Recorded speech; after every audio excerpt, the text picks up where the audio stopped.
You can still hear me? Yep, sure can. Okay, okay. 1 second.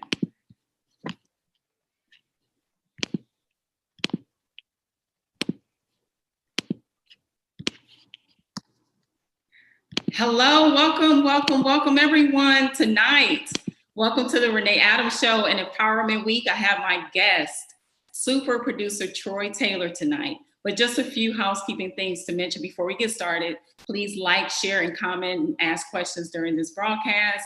And also, if you would like to be a guest on my show, please inbox me if you have an inspiring story to share or a product or service you would like to promote. Welcome in my guest, 3-time Grammy Award-winning producer Troy Taylor. Hello. He's recently produced Jacquees and YK Osiris new projects, and he's also producing forthcoming Trey Songz music, but he's also produced for Whitney Houston, Aretha Franklin, Boyz II Men, and Tyrese. So welcome, my special guest, super producer Troy Taylor. Welcome in. Hey, how are you? Thank you for having me. I appreciate it.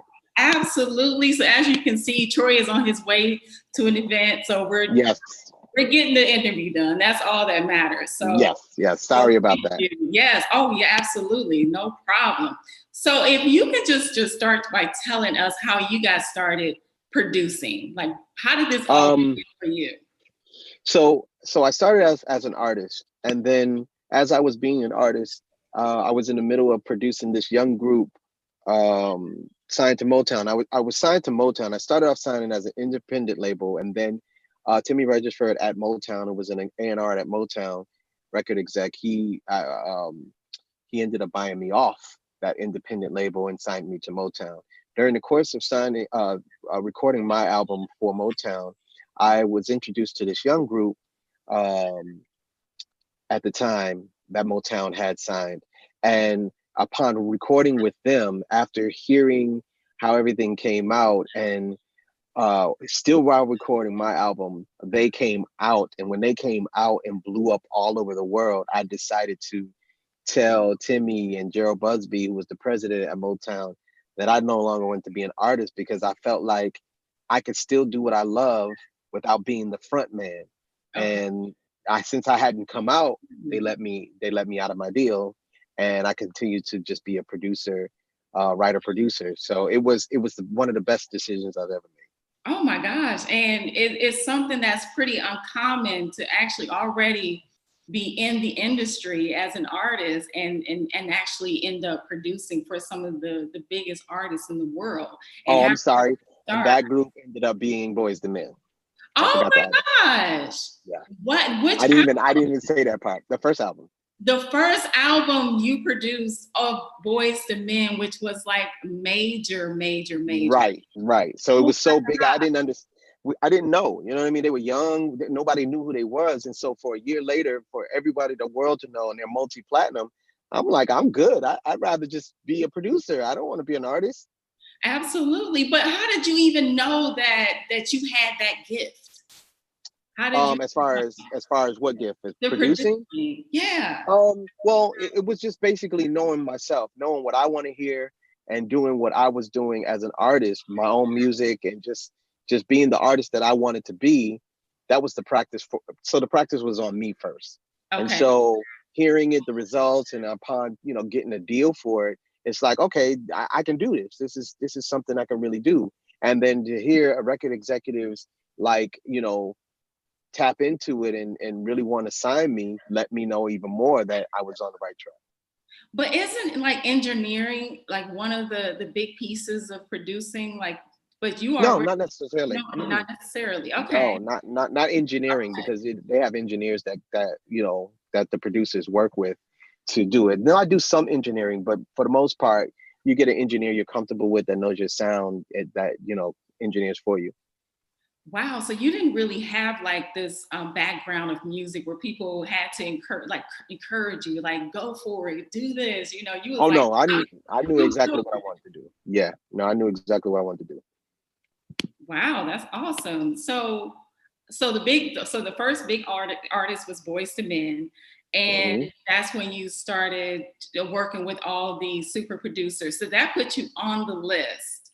for people to contact you to produce some of their albums. Like, what was that feeling like for you though? Like for you to know that you made, you made it, now you're like a Grammy award winning producer and now you're open to all these other, were you nervous at all? Did you know that you had it to produce Whitney Houston and all these other folks that came down the line? Did you know that did you have any struggle with that? No struggle whatsoever. No. Oh my God, what kind of advice can you give to some of these people out here that's actually trying to, walk in your shoes, but they have to go through, a lot more? I mean, do they have to go? Do they have to? Like, that is a good question, because I'm wondering if it was easier. Jesus, we all stop calling me. People are literally calling me. Like, well, I mean, who wouldn't want to call you, Troy? Like, No. These people right here, right now, is their timing is bad. So, like, if you had all of this going on for yourself, knowing what you want to do. The people who want to, walk in your shoes, like, do you feel like it's easier for them to do that today than it was? Yes, way easy, because they got the internet. Okay. They can get in touch with whoever they want to. I mean, you can't force people to respond to you, but you can. We didn't have no internet to hit up a producer or a writer or an artist that we wanted to talk to. I've known there's so many proteges of mine who I've met through them hitting me up in my DM, and I go through their page, and if I think that it's something I could do for them or they could do for me, I respond. But I didn't have that growing up. You know what I mean? Like, right. I wish I could have hit Babyface in his DM. Right, that's then. Right, that's right. Or hit Teddy Riley or Jammin' Lewis in their DM. Hey, I'm a producer. I live in New Haven, Connecticut. I would love to be like you guys. I wish. Yeah, that is true. Yeah, so it is a lot easier for them.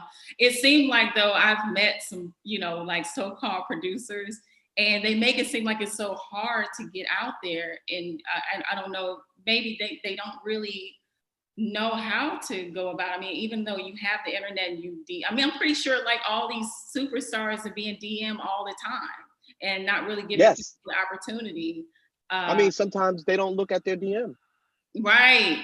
Exactly, because they're bombarded with all the messages and stuff like that. Exactly. And they get a lot, you know what I mean? I don't have 1 million plus followers. Right. That's right. So you're saying it's a lot easier. So you can be creative. It's a lot of ways to be creative nowadays. Yes. To be out there as a producer and walk in your shoes.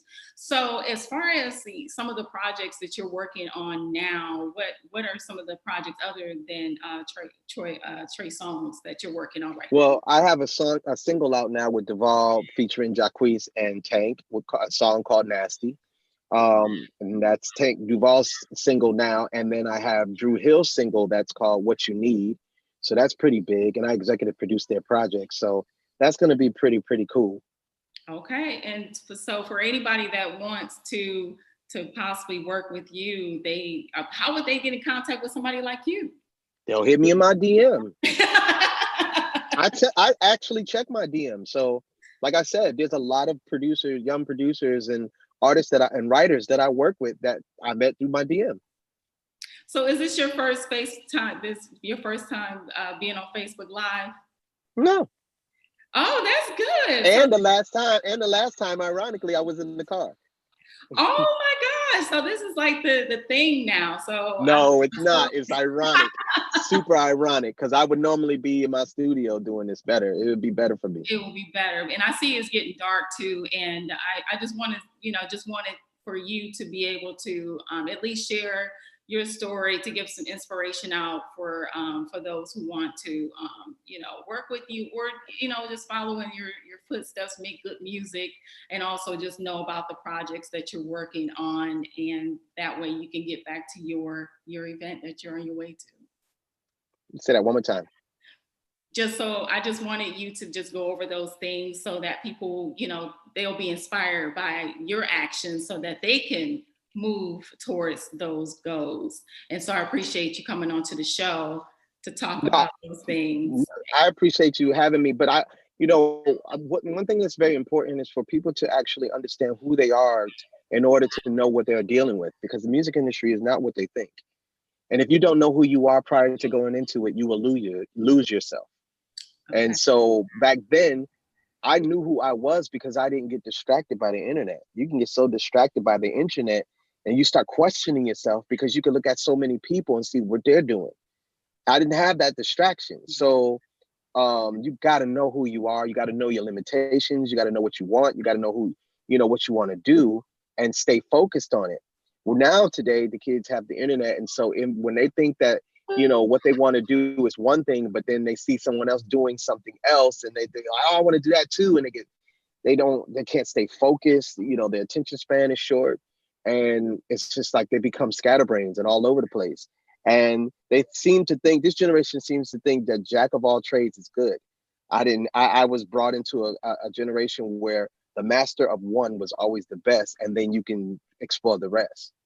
Yeah, and that's a lot of truth. It's a lot of truth to that, because a lot of people want to take on so many things, thinking they're going to get rich off of everything. Right. And it's only one thing that you need to focus on and grow and expand, so people can know who you are and what you do based on. Exactly. Yeah, so that's really, really good. I'm glad that you shared that. So I'm excited about the projects that you're working on, and thank you again for being on the show, the Renee Adams Show. Thank you for having me. And I forgot to post the flyer. I forgot today was the 21st. I've just lost track of time all the way. I still love you. We got to do it again, and I'll make it up to you. It's all good. We'll work it out, Troy. We'll work it out. I appreciate it. Sorry for the mix-up. Well, you enjoy your night and your weekend, and thank you again for being on with us tonight. Thank you so much. Okay. All right. Bye-bye. Bye.